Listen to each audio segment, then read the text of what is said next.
This is Eric L. Dunavant, the Mindset Disruption Strategist. Thank you so much for joining me for another episode of Redefining Success. And today we've got another treat. If you listen to the episode we did with Troy Duhon, you're going to enjoy this one today as well. Bob Katz is joining us. He's another member of this group that's pulling together these movies that God is just doing amazing things with. Bob is a serial entrepreneur. I've known Bob for a number of years because we both work in the financial services industry. He's come in and out of that and still kind of in that space. He's a serial entrepreneur and an incredible thinker and man of God. And I know you're going to enjoy today's interview. So Bob, thank you so much for being with us. My pleasure, Eric. It's good to be here. I didn't know Troy was on. Troy's my business partner. Troy and I do a lot of things together. So that's how I knew a little bit about the movie we're going to preview before we get to the end. Troy had given me a little bit of preview of that when we. Oh, okay. Troy's a character. I don't know if you're going to get as much out of me as you got out of Troy. Troy is a one of a kind. He definitely is. He definitely is. Hey, Bob, you and I know each other a little bit, but my audience doesn't. So it's a Saturday afternoon. I've got the grill fired up. I've got burgers and hot dogs. Since we both are in Louisiana, I probably have a crawfish boil going as well.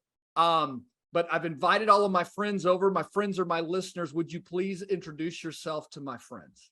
Yeah, I'm Bob Katz. Glad to be here because I'm hungry. And, without talking too much about my business, I'm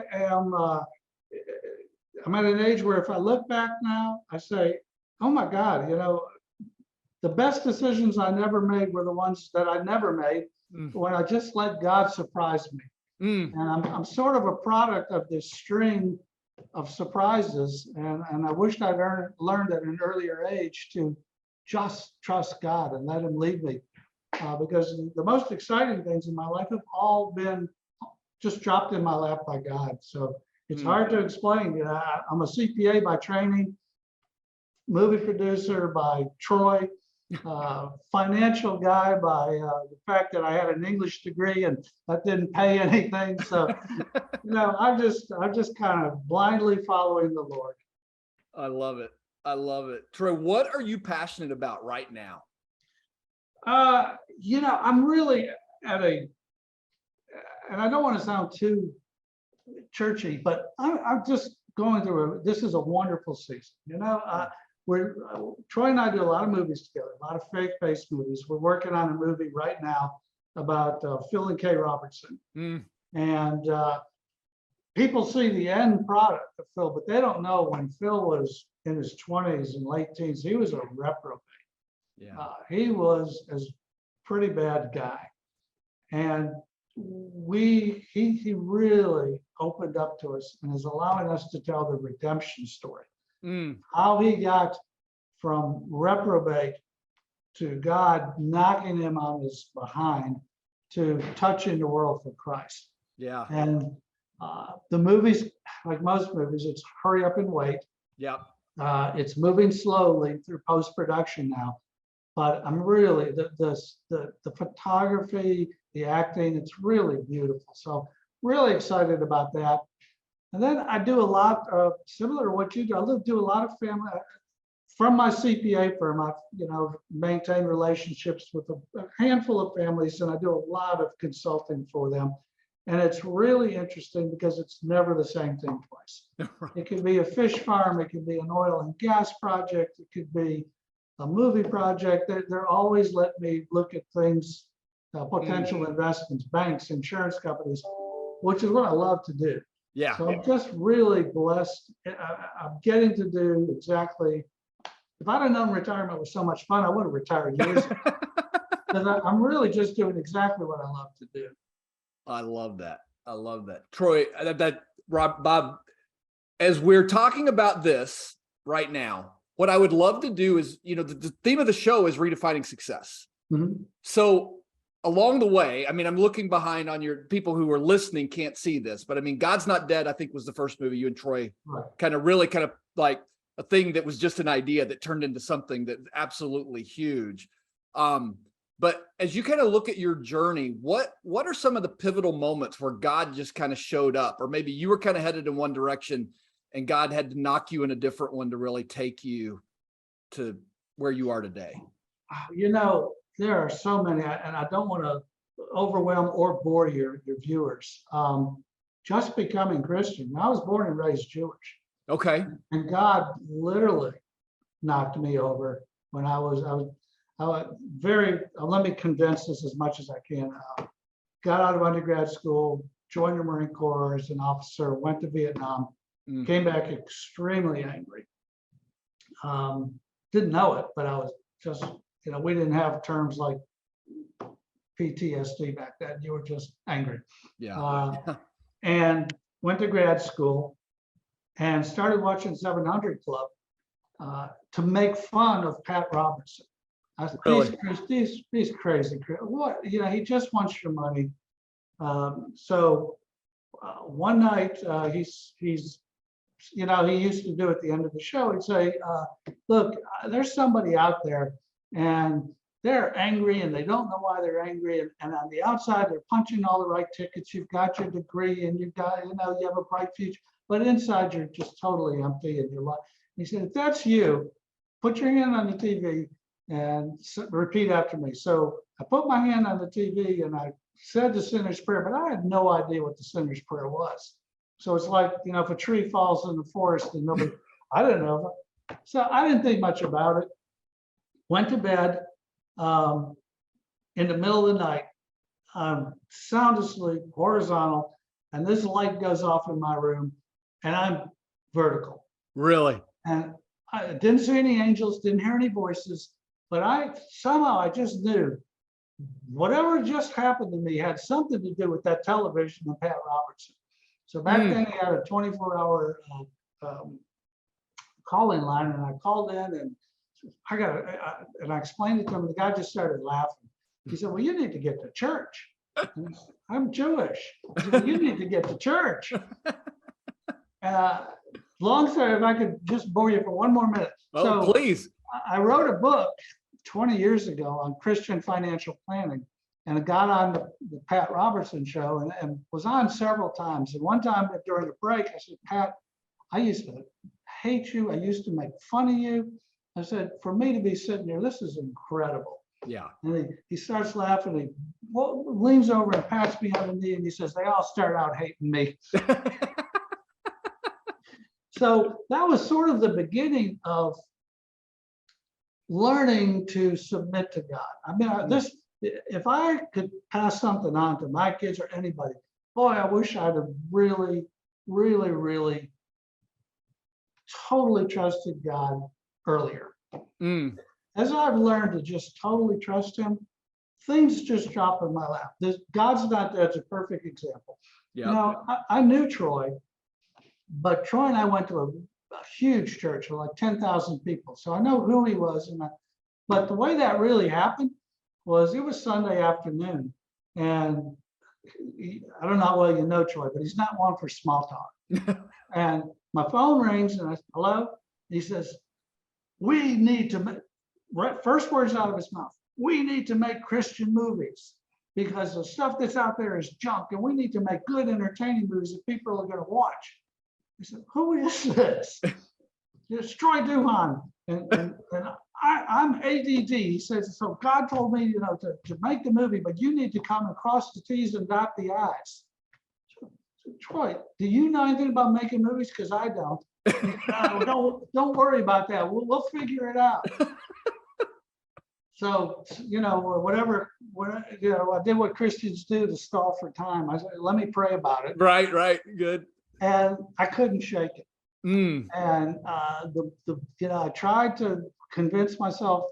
Certainly, I didn't know anything about movie making. Troy didn't know. So, but I couldn't shake it. And we went ahead and made our first movie, and it was like a blockbuster. Right. It's just, and it was not only did it blockbuster in the sense of business success, but the people, we think probably 50 million people around the world have seen it. The emails we would get. I was about to commit suicide and I saw the movie and I went back to church, or my kids were on drugs and I made them watch the movie, or my kids were lost, or the feedback we got Yeah. was just incredible. But you know, and that's what we're trying to do with this new movie, The Blind, is no matter where you are, nobody is beyond God's redemption. And I know I'm bouncing around a little, but you know what I've learned is the things that I've enjoyed most in life, that have been most, you know, maybe the biggest success in the way the world maybe judges success. Sure. They have dropped in my lap out of nowhere as I've learned to not try and control. If there's what I'm trying to say, if trusting God, the more on that 0 to 100 scale you can get to 100% of just saying, God, I don't understand it. I submit. All things work together for good. It may even seem bad, but I'm trusting you.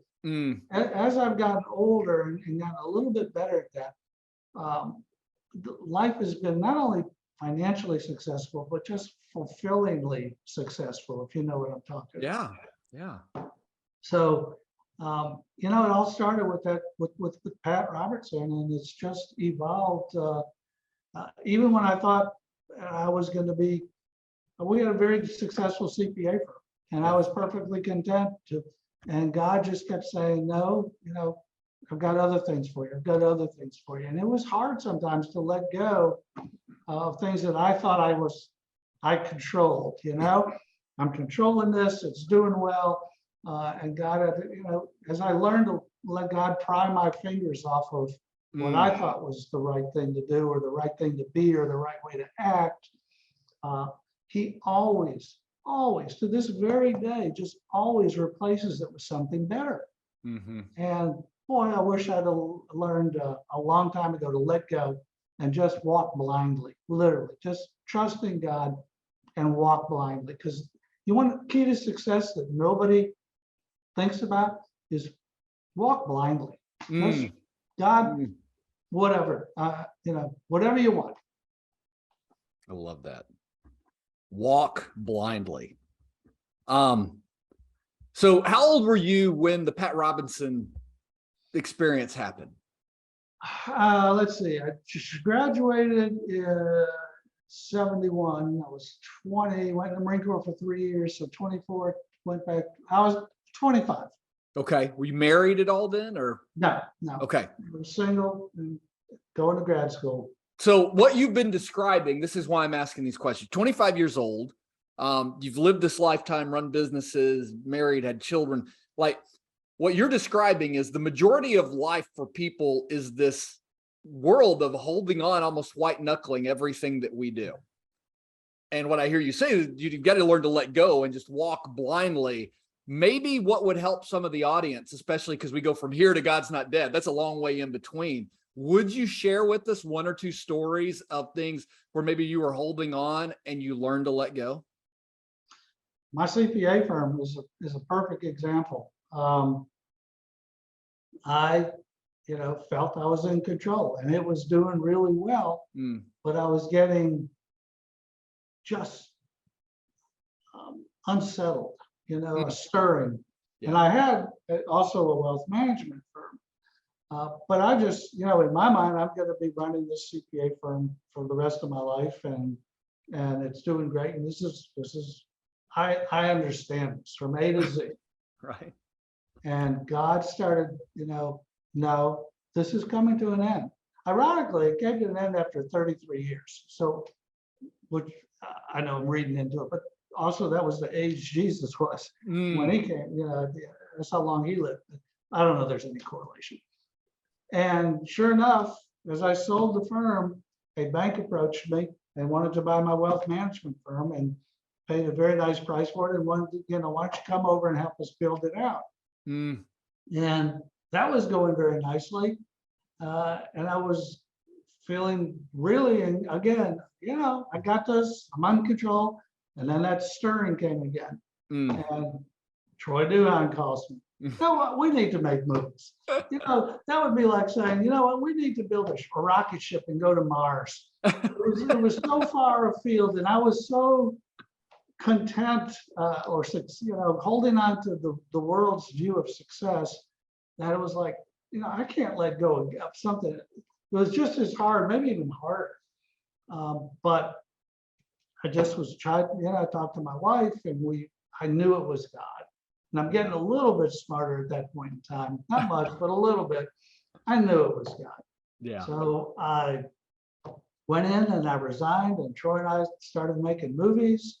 Okay, wait. You resigned from everything else you were doing to go to, you didn't do movies part-time. You resigned from everything. You haven't told that part of the story. You got to expand on that. So keep going. During this time, Troy and I had struck up there was yet another coincidence. So there's a movie production company out in Arizona called PureFlix. Yep. PureFlix had made movies that went straight to DVD, never theatrical theaters. Right. So they had done a lot. They felt like, we're ready to make a theatrical release. Troy and I were ready to make a movie, but we didn't even know the difference between theatrical and DVD. And of course, God put us together. They said, well, we'll make the movie, and Troy and I were the executive producers, which basically we paid for the movie.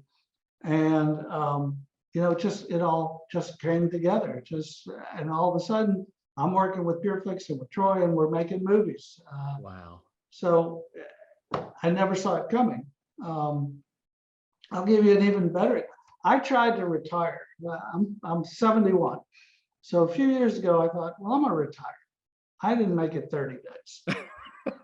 I didn't make, I was an absolute failure at retiring.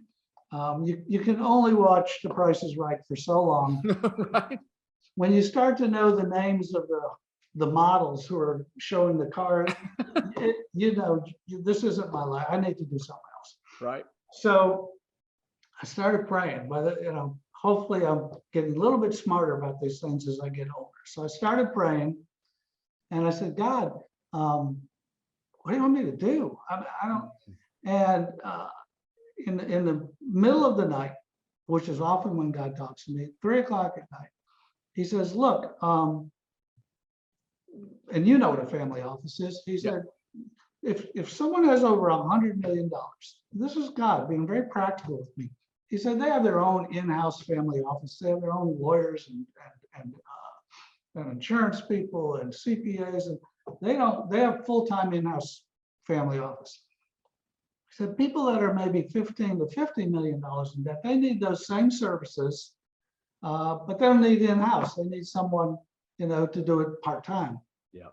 So I said, okay, I think this is from God. Let me test it. So I took 3 people to lunch individually.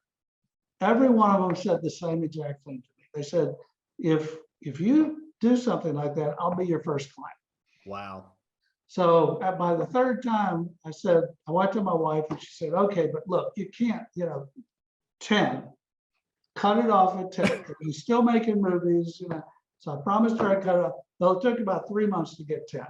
Wow. And again, just the more you trust God, the more you will drop things. This just dropped in my lap at 4 o'clock in the morning. Right.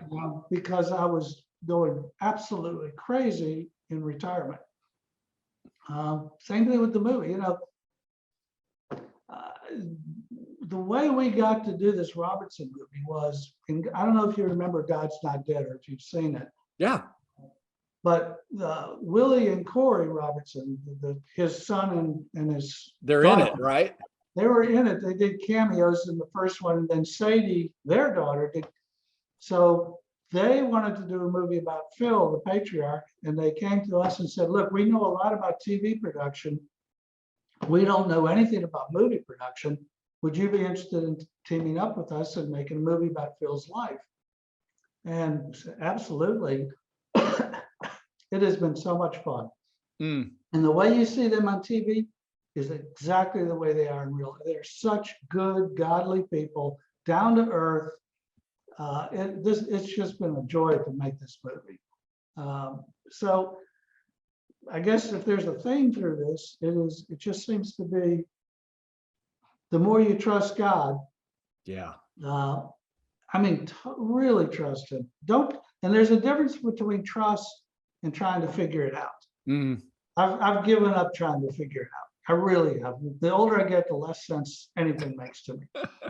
But the more you trust him, the more wonderful things just seem to drop in your lap. So it's almost a paradox. You know, Yeah. the more you don't hold on, the Mm. more you don't plan and figure, the more you just, you know, there's a Catholic saying, Padre Pio, and one of the things he's really known for saying was, pray, hope, and don't worry.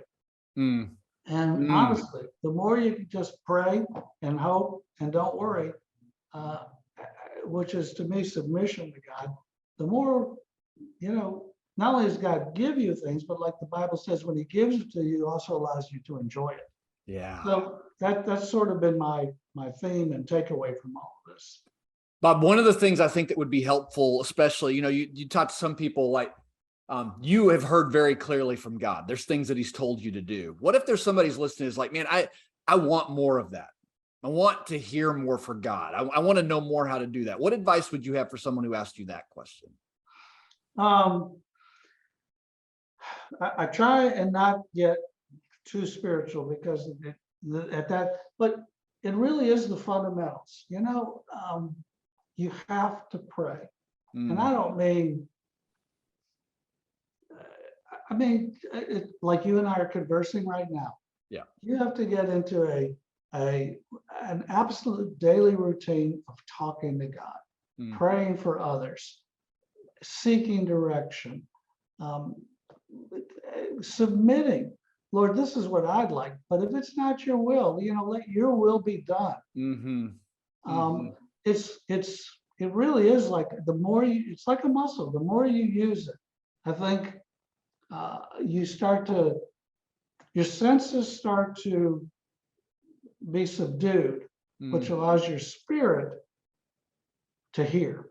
And it does, I think, become more intense and develop over time. But you know, sometimes that Holy Spirit will speak to you and you know that you know, but that's maybe once every so often.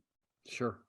But I think you can have an ongoing conversation, maybe not quite so dramatic, as you learn to, you know, sort of subdue your senses and find time to humbly and obediently get before God on a daily basis and pray and talk to him and ask for guidance, ask for leadership. But you don't say, let my will be your will be done.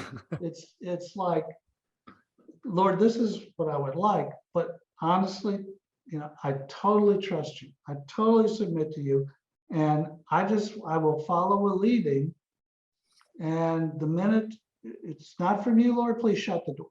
Yeah. You know, if it's of you, keep opening up the doors. If it's not of you, shut the door and give me at least enough sense, Lord, of what's going on around me to know the difference.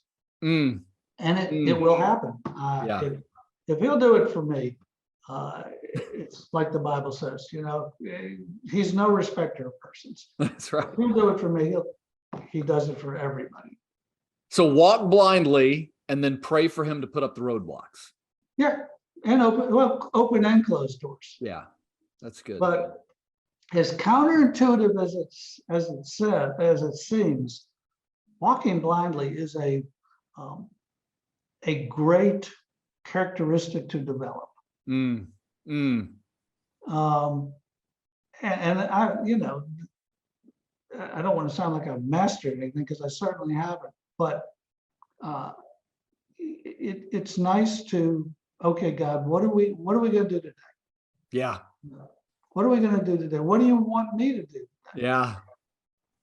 And the only way you can do that is, as you said earlier, kind of let him pry your fingers off of the things that are so important to you and walk blindly, which is not to say stupidly, Right. maybe obediently. Well, no, it's more blind obedience. And let God be in control and develop, this is so important, develop a sense of total trust. Yes. if you read your Bible and you study and the thing that jumps out to me is he is a merciful God. Mm. He's not looking to punish us, to trick us, to take us 3 steps and then say, okay, you're on your own. See you around, buddy. Yeah. He is merciful and loving, and he is hungry for a relationship. But we can't make the mistake of thinking it's on our terms. It's never going to be, that relationship will never be on our terms. It will always be on his terms. But the good news is, if we understand that, it will be incredible. Just an incredibly exciting and varied life. He's led me in so many places that, like I said, I've never seen it come. But yet it's turned out wonderful. Yeah, that's beautiful. Bob, is there anything that we didn't get a chance to talk about? I mean, it's been a great interview. Is there anything we didn't get a chance to talk about that you want to make sure you share with the audience? No, I think, I think I just don't want to, I don't want to underemphasize, because it's so important, that element of trust. I know that typically in the business world, we're looking for success, but sometimes it comes by not doing the things we're told you do to be successful. It's so much easier to not grit your teeth and just fight your way to the.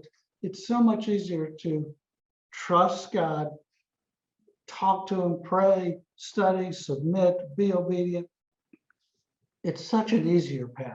Yeah. And I think, excuse me, if there's anything I want to leave your viewers and listeners with, it's, choose that path. You'll, not only will you be more successful, but you'll really get to enjoy it. Yeah, that's so good. That's so good. Bob, if anybody wants to kind of keep up with the movie The Blind coming out, or anything else that you're doing, or get in touch with you, what's the best way for me to share with my audience the things you're doing? We just hired our marketing firm. So we will have a blind, it'll be theblind.com, I guess. We will have a blind website up shortly. Okay. And we'll start putting out teaser trailers and information about how you can get tickets. We're probably a month away from that. Okay. If they really want to know something before then, you can give them my email. It's Bob Katz, that's Katz, 2951@gmail.com. And I'd be glad to answer any questions about the blind or the movie business that they may have. Okay, fantastic. Bob, I've so enjoyed our interviews. We've come to the end, and I always ask my guests the exact same question. So before we leave, in 3 generations, what do you hope your great-grandchildren remember about you? I have a hard time envisioning 3 generations from now, them even thinking about me. But if they did, it's pretty simple stuff. I would want them to, he was a man of God, not preachy, not holier than thou. He was by no means holier than thou, but he trusted God, and he trusted that God was a merciful, good God. That's what I'd like for all the generations after me. God is a merciful, good God. And the sooner we learn that and submit to that, the better your life's going to be, both here on earth and eternally. Oh, I love that. That's so good. Bob, thank you so much for being on the show. My pleasure. Yeah, I'm excited to see the movie. Everyone, go see The Blind. It's good. By the time this episode comes out, hopefully we're getting closer. So anticipate that. If you've not seen God's Not Dead, you definitely need to go see God's Not Dead. That is a powerful, powerful movie. It's so well done. So Bob, thank you again for being on the show. It's been a pleasure having you here. My pleasure, Eric. Hope we can get together. See all of you again on the next show. God bless you. Have a fantastic day.